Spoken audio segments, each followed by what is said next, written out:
غور فرمائیں کیا نبی ہے ہمارے، کیا شان ہے ہمارے آقا کی، اللہ اکبر۔ ان کی شان جتنی بیان کی جائے بہت تھوڑی ہے۔ پہلی بات تو کوئی ان کی حقیقت کو جانتا ہی نہیں، جب کوئی جانتا ہی نہیں حقیقت کو تو ان کی شان کوئی کیسے بیان کر سکتا ہے۔ ان کی حقیقت کا پتہ نہ صدیق کو ہے، نہ ان کی حقیقت کا پتہ جبریل کو ہے۔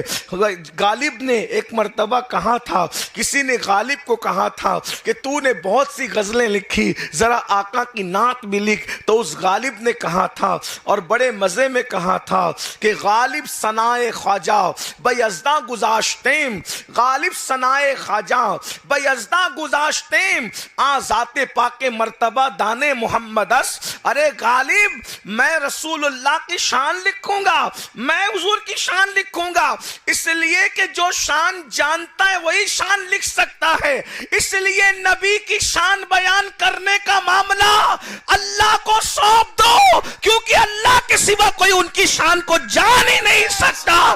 اسی کو میرے امام کہتے ہیں، اے رضا خود صاحب قرآن مداح حضور، تجھ سے کب ممکن ہے پھر مدحت رسول اللہ کی، تجھ سے کب ممکن ہے پھر مدحت رسول اللہ کی۔ اللہ نے کیسا نبی عطا فرمایا، حضور کی شان کیسی ہے، اللہ اکبر۔ میرے آقا علیہ الصلوۃ والتسلیم کا حسن بے مثال، علم بے مثال، اخلاق بے مثال، تقوی بے مثال، اصحاب بے مثال، خاندان بے مثال، ان کا سفر بے مثال، ان کی نیند بے مثال، ان کا نکاح کرنا بے مثال، اللہ اکبر۔ بلکہ میں تو لوگوں کو کہتا ہوں اگر وہ کھانا کھائیں تو ان کا کھانا کھانا بھی بے مثال ہے، اور اگر وہ بھوکے رہ جائیں تو ان کا بھوکا رہ جانا بھی بے مثال ہے، اللہ اکبر۔ کھائیں تو کیسے کھائیں، اللہ اللہ۔ ایک مرتبہ بکری ذبح کر دی گئی، حضور کو بکری کے دستانے بہت پسند تھے،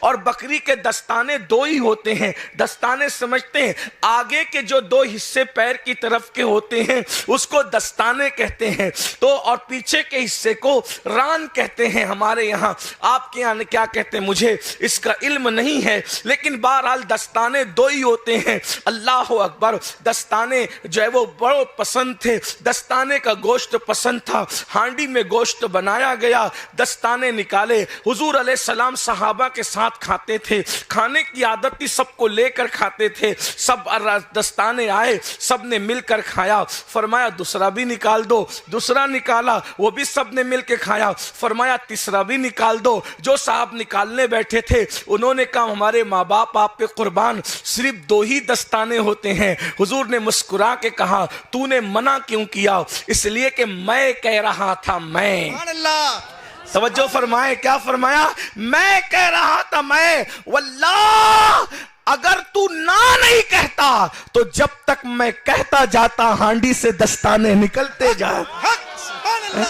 کیا نبی ہے، اپنے نبی کی شان کیا ہے۔ لیکن آج میرا عنوان جو میں نے 3 احادیث کے حصے تلاوت کی وہ یہ ہے، شادی کا موقع ہے، اللہ کے رسول علیہ السلام کا طریقہ ہے، حضور کے طریقے کو سنت کہتے ہیں، اللہ کے رسول کے طریقے کو کیا کہتے ہیں؟ سنت۔ اور آقا ارشاد فرماتے ہیں من تمسک بسنتی عند فساد امتی فلہ اجر میت شہید۔ مفہوم اس کا یہ ہے کہ جب اللہ کے رسول کا طریقے کو لوگ مٹا رہے ہوں، حضور کی سنتوں کو لوگ مٹا رہے ہوں، اس وقت جب اللہ کے رسول کی سنت کو کوئی زندہ کرے گا، مٹی ہوئی سنتوں کو زندہ کرے گا، اللہ پاک اس بندے کو 100 شہیدوں کا ثواب عطا فرمائے گا۔ آج سنتیں مٹ رہی ہے۔ سنتیں کیا مٹتی؟ جس قوم نے فرض کو چھوڑ دیا، جس قوم نے فرض آج ہماری زندگی میں نہیں ہے، سنتوں کا کون دھیان دے گا؟ حضور کا طریقہ آج مٹ رہا ہے۔ ایک مقام پر فرمایا من احب سنتی فقد احبنی ومن احبنی کان معی فی الجنہ، کہ جس نے میری سنت سے محبت کی گویا اس نے مجھ سے محبت کی، اور جس نے مجھ سے محبت کی وہ جنت میں میرے ساتھ ہوگا۔ حضور کے طریقے سے محبت کرنی چاہیے۔ اور ہماری پوری زندگی میں ہمارا دعویٰ ہے کہ ہم حضور سے عشق کرتے ہیں، اللہ کے رسول علیہ السلام سے عشق کرتے ہیں، اور ہمارا طریقہ کیا ہے؟ یہودیوں کے طریقے پہ چلیں، نصرانیوں کے طریقے پر چلے، مشرکوں کے طریقے پہ چلے۔ سب کام میں ہم صبح سے لے کر رات تک پوری فہرست بنائیے کہ ہم کس کے طریقے پہ چلتے ہیں۔ کھانا، اٹھنا، بیٹھنا، سونا، لباس، بولنا، سب اللہ کے دشمنوں کا طریقہ۔ اور پھر مسلمان کہتا ہے ہم پوری دنیا میں مارے جا رہے ہیں، پوری دنیا میں برباد کیے جا رہے ہیں، پوری دنیا میں کاٹے جا رہے ہیں، پوری دنیا میں تباہ کیے جا رہے ہیں۔ میں کہتا ہوں اللہ کے بندو، جب تم دشمنوں کے طریقے پہ چلو گے تو قدرت نے پھر تمہیں دشمنوں کے حوالے کر دیا، جاؤ جاؤ، تمہیں دشمنوں کے حوالے کر دیا۔ جب تک کہ تم خدا کے محبوب کے طریقے پر چلتے رہے تم اللہ کے حوالے تھے، تمہیں چونٹی بھی نہیں کاٹتی تھی، تمہیں مچھر بھی کاٹتے نہیں تھے، تم پر جانور بھی حملہ کرنے کے لیے سوچتے تھے، ارے تم پر کتے بھی بھونکنے کے لیے سوچتے تھے کہ یہ رسول اللہ کا غلام ہے، اس پر بھونکے کہ نہ بھونکے۔ یہ کوئی میں ہوا میں گرا نہیں لگا رہا ہوں، آپ کے چھوٹے سے دیہات میں آ کر کے میں بڑی بڑی باتیں نہیں کر رہا ہوں بیوقوف بنانے والی۔ قرآن میں اگر بندہ اللہ کا وفادار ہو جائے تو کتے بھی اس پہ نہیں بھونکتے۔ ان گلی میں رہنے والے کتوں کو بھی قدرت اتنا شعور دیتی ہے کہ جو میرے وفادار ہے ان پہ نہیں بھونکنا۔ کیا آپ نے قرآن نہیں پڑھا؟ چند نوجوان رات کی تاریکی میں اپنا ایمان بچانے کے لیے اللہ رسول کے وفادار جب نکلنے لگے تو ان چند جوانوں کے پیچھے ایک کتا بھی نکلا۔ قرآن نے بیان کی، قرآن کی تفسیر ہے۔ اور جب وہ جوان نکلے تو ایک جوان نے کہا یہ کتا آ رہا ہے، یہ بھونکے گا اور ہمیں پکڑا دے گا، ہم تو ایمان بچانے کے لیے بادشاہ کے خوف سے کہیں چھپنے جا رہے ہیں، اس کی عادت ہے، کتے کی عادت ہے بھونکنا، یہ ہم پہ بھونکے گا۔ پتھر اٹھایا اور جیسے کتے کو بھگانے کی کوشش کی تو کتے نے اللہ سے عرض کیا کہ مولا مجھے زبان دے تاکہ میں ان سے بات کروں۔ اللہ نے اس کو زبان دی۔ سورہ کہف کی تفسیر میں آیا ہے کہ اللہ نے زبان دی تو کتے نے پیچھے کے پیر کو زمین پہ رکھا اور اوپر کے پیر کو اٹھایا، یوں گویا کہ اس نے اپنے پیروں کو ہاتھوں کی شکل دے کر کے ایک بھکاری کی طرح ہاتھ پھیلا کے کہا اللہ والو تم اس خوف سے مجھے بھگا رہے ہو نا کہ میں بھونکتا ہوں، میری عادت بھونکنا ہے، مگر یاد رکھو ہمیں یہ پتا ہے کہ کس پر بھونکنا چاہیے اور کس پر نہیں بھونکنا چاہیے۔ عادت ہماری ہے بھونکنے کی، لیکن ہم تم پر نہیں بھونکیں گے کیونکہ تم اللہ کے وفادار ہو۔ تم کہیں جاؤ ہم بھونک کر تمہیں پکڑائیں گے نہیں، بلکہ تمہاری حفاظت کے لیے ہم وہاں پر بیٹھ جائیں گے۔ اور وہ کتا حفاظت کرتا رہا اور وہ پوری داستان موجود ہے اور اس کتے کا ذکر بھی قرآن میں موجود ہے۔ اس کا مطلب یہ کہ اگر مسلمان اللہ کا وفادار بن جائے تو کتا بھی اس کو نقصان نہیں پہنچاتا۔ آج ہمارے حالات ہنسنے کی بات نہیں ہے، مسلمان کو مسلمان بننے کی ضرورت ہے۔ پھر سے ہمیں اس بات پر توجہ کرنا ہوگا کہ ہماری زندگی کیا ہے۔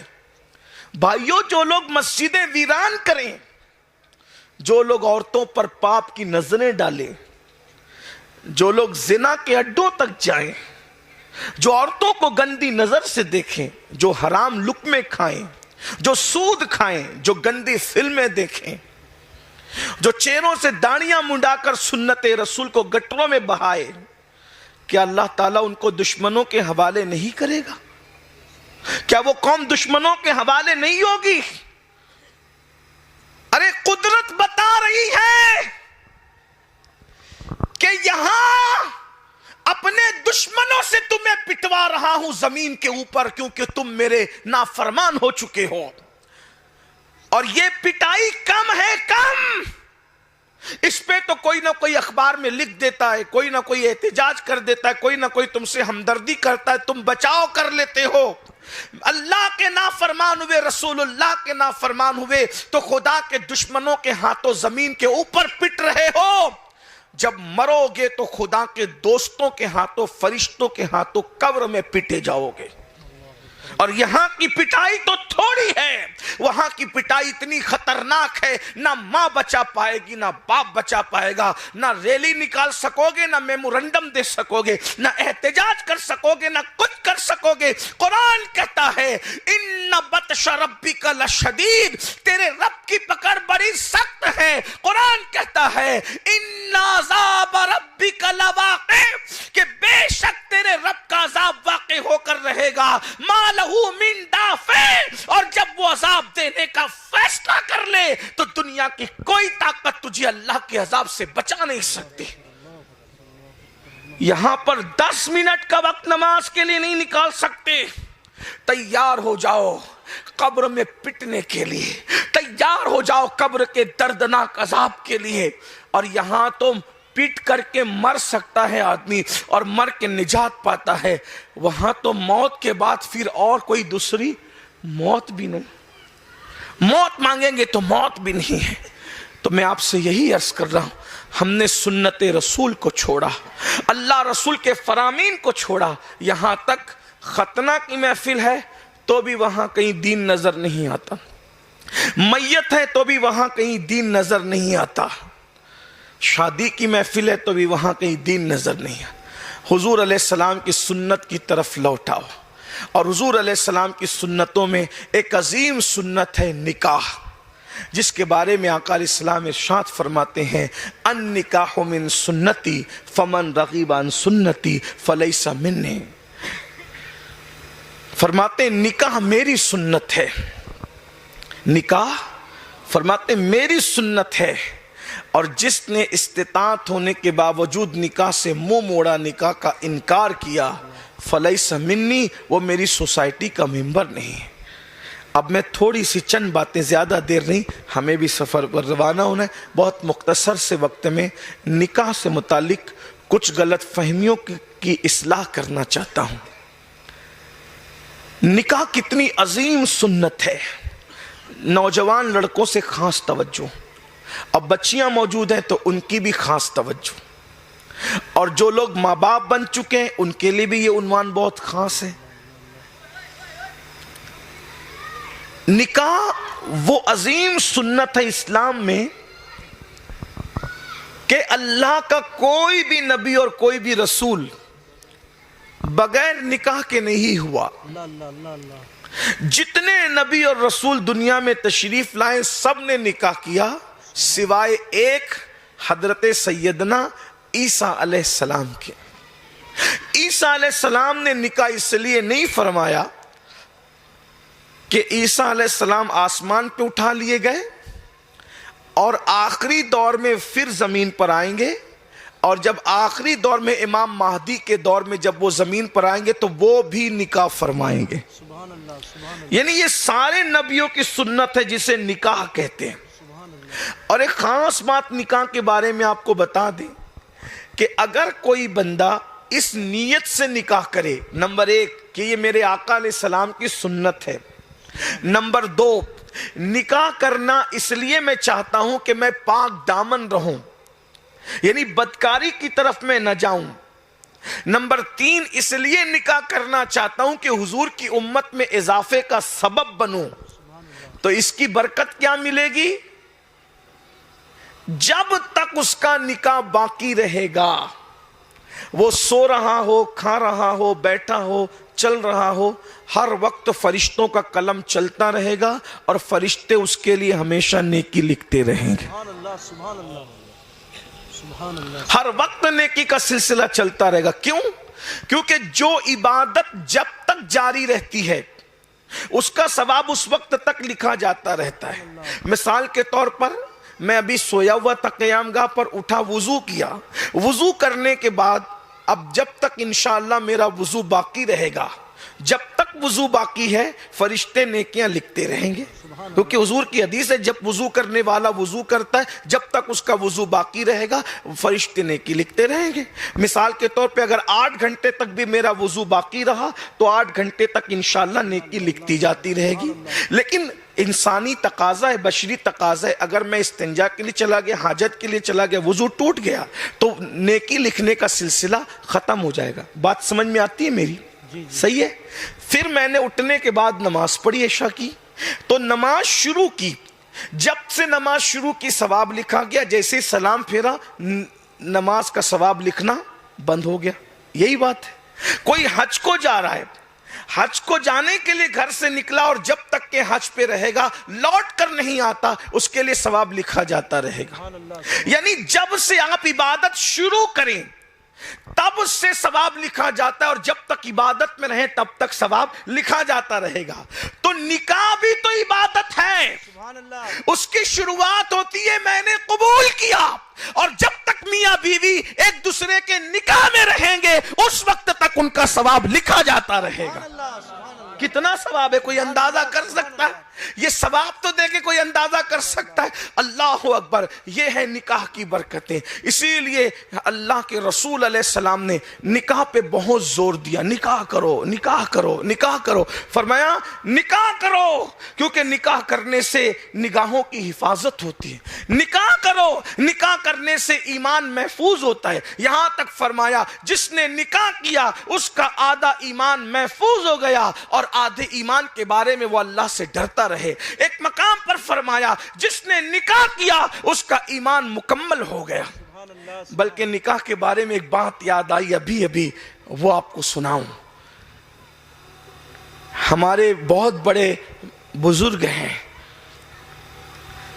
سلسلے قادریہ کے بزرگوں میں ایک بہت بڑے بزرگ ہیں حضرت سیدی مرشدی سرکار معروف کرخی رضی اللہ تعالیٰ. معروف کرخی کا نام سنا ہے؟ یہ معروف کرخی وہ ہے جن کے بارے میں حضور غوث پاک فرمایا کرتے تھے کہ مجھے میرے بزرگوں میں سب سے زیادہ فیض اگر کسی کے مزار سے ملا ہے تو وہ سیدنا معروف کرخی کے مزار سے ملا ہے. ہمارے بزرگوں نے اپنی کتابوں میں لکھا ہے کہ معروف کرخی کے مزار پہ جا کر جو بھی دعا کی جاتی ہے اللہ تعالیٰ اس دعا کو رد نہیں کرتا بلکہ قبول فرما لیتا ہے. سرکار غوث پاک وہاں جا کر کے چلا کیا کرتے تھے معروف کرخی کے مزار پر. امام غزالی جیسے لوگ وہاں جا کر چلا کرتے تھے. سرکار معروف کرخی کے مزار پہ حضرت معروف کرخی کا ذکر آ گیا ہے تو مجھے ان کی زندگی کا ایک واقعہ بھی یاد آ گیا ہے. یہ معروف کرخی کس طرح معروف کرخی بنے؟ اصل میں ان کے ماں باپ آتش پرست تھے, ان کے ماں باپ مجوسی تھے. 4 سال کی ان کی عمر تھی. 4 سال کی عمر کے اندر انہوں نے اپنے استاد سے کچھ سوال کیا خدا کے متعلق, اس لیے کہ وہ آگ کو خدا مانتے تھے. دیکھیں میں کسی کے مذہب پر اب اس وقت تو کوئی کرٹیسائز نہیں کر رہا ہوں, ٹپنی نہیں کر رہا ہوں, میں اس کو کوئی جو وہ بات نہیں کر رہا ہوں, ان کو کوئی گالی نہیں, لیکن ایک بات آپ سے کہتا ہوں بھائیو بتاؤ جس آگ کو انسان خود جلائے اور اپنے ہاتھوں سے بجھا دے وہ کیسے خدا ہو سکتا ہے؟ کوئی بے جان درخت تو خدا کیسے ہو سکتا ہے؟ دریا خدا کیسے ہو سکتا ہے؟ سورج خدا کیسے ہو سکتا ہے؟ چاند خدا کیسے ہو سکتا ہے؟ جو چاند گھٹتا بڑھتا ہے وہ خدا کیسے ہو سکتا ہے؟ جو سورج نکل کر کے غروب ہو جاتا ہے وہ خدا کیسے ہو سکتا ہے؟ بتائیے کیا یہ خدا ہو سکتے ہیں؟ پتھر خدا کیسے ہو سکتا ہے؟ اللہ اکبر. گوبر اور چونٹی اور بندر اور سانپ خدا کیسے ہو سکتے ہیں؟ لوگوں کو عقل تو ہونی چاہیے لیکن لوگ ان کو بھی خدا مانتے ہیں. ایک بات کہوں بھائیو, سانپ جو مار دیا جائے وہ خدا کیسے ہو سکتا ہے؟ وہ سانپ جو دوسروں کا محتاج وہ خدا کیسے ہو سکتا ہے؟ وہ سانپ جو پیروں تلے کچل دیا جائے وہ خدا کیسے ہو سکتا ہے؟ وہ سانپ جو زہریلا ہو وہ خدا کیسے ہو سکتا ہے؟ آئیے اگر آپ کو خدا ہی دیکھنا ہے تو میں خدا کا پتہ آپ کو بتاتا ہوں. خدا تو وہ ہوتا ہے جو روزانہ مشرق سے اپنے ٹائم پر سورج نکالتا ہے, اور اتنے بڑے سورج کو جو کروڑوں ٹن من کا سورج ہے بالکل گھما گھما گھما کے چند گھنٹوں کے اندر مشرق سے مغرب تک پہنچاتا ہے اور مغرب میں اس کو غروب کر دیتا ہے. خدا تو وہ ہوتا ہے جو پہلی رات کو چاند نکالتا ہے تو چاند ناخن کی طرح لگتا ہے, لیکن جب 14ویں رات آتی ہے تو وہی چاند بدرے کامل ہو جاتا ہے.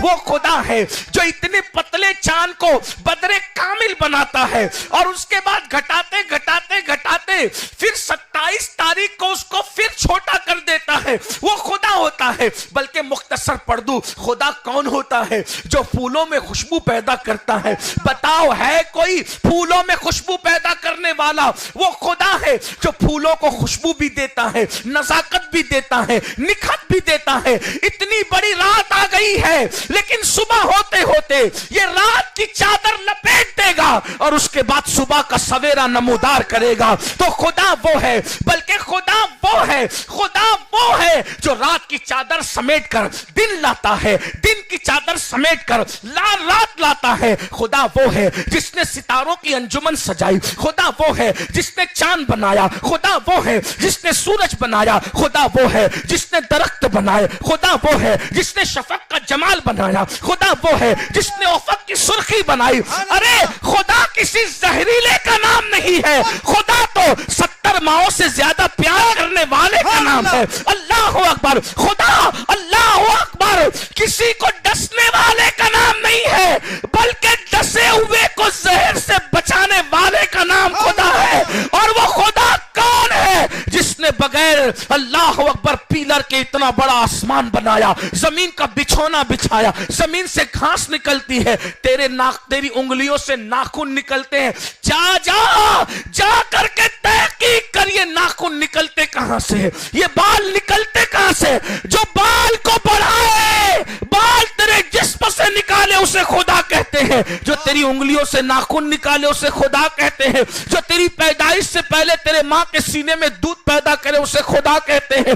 اللہ اکبر، آج تک دنیا اندازہ نہیں کر سکی کہ نظام قدرت کیا ہے اور وہ خدا کون ہے۔ وہ صرف ایک ہے جسے رب محمد مصطفیٰ لا الہ الا اللہ کہتے ہیں۔ نعرہ تکبیر! اور ہم خوش نصیب ہیں کہ محمد الرسول اللہ کی وجہ سے اس اللہ کا پتہ ہمیں مل گیا۔ سبحان اللہ!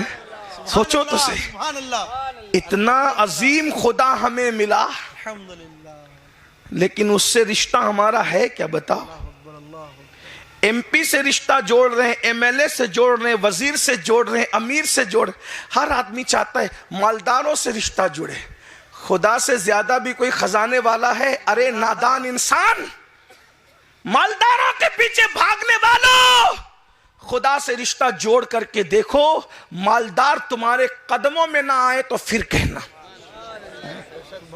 ارے یہ غریب نواز جو تمہارے پڑوس میں 900 سال سے سو رہے ہیں، کبھی ان کو نہیں دیکھا؟ غریب نواز کبھی خلجی کے یہاں نہیں نظر آئے، کبھی گوری کے یہاں نہیں نظر آئے، کبھی التمش کے یہاں نہیں نظر آئے، لیکن گوری، خلجی، التمش سب کے سب ہاتھ پھیلا کر غریب نواز کے یہاں نظر آتے ہیں۔ کیوں؟ غریب نواز بتا رہے ہیں اللہ کا فقیر بن جا، دنیا تیرے دروازے پر نہ آئے تو پھر کہنا۔ سب کے دروازے، سیاسی لیڈروں کے دروازے پہ جا کے چاپلوسی کرنے والوں، دنیا داروں کے دروازوں پر جا کر کے چاپلوسیاں کرنے والوں، خدا کے یہاں گڑ گڑانا سیکھو، اپنے مسائل اللہ کے یہاں رکھنا سیکھو۔ ایک بات آپ سے کہوں، بات آ گئی ہے پھر کہتا ہوں، حالانکہ میں گفتگو مختصر کرنا چاہ رہا ہوں، لیکن بہرحال آپ کا شوق دیکھ کر کے بات بڑھ رہی ہے، لیکن بات میں کرتا ہوں بہت اچھے سے، آپ سن رہے ہیں ماشاءاللہ، اس لیے میں کچھ سنانا چاہ رہا ہوں۔ ایک بات یاد رکھ، کوئی مسئلہ دنیا میں ایسا نہیں ہے جس کو اللہ حل نہ کر سکے۔ بے شک بے شک بے شک۔ ہے کوئی مسئلہ ایسا؟ لیکن ہمیں مسئلہ پیش آتا ہے تو ہم کہاں جاتے ہیں؟ پہلے نمبر پر تو یہ کہ آدمی پریشان ہوتا ہے تو دنیا کے مالدار، سیاستدار، یہ وہ علا فلاح، تھوڑا دیندار ہے تو کدھر جاتا ہے؟ اس کو پہلے تعویذ چاہیے۔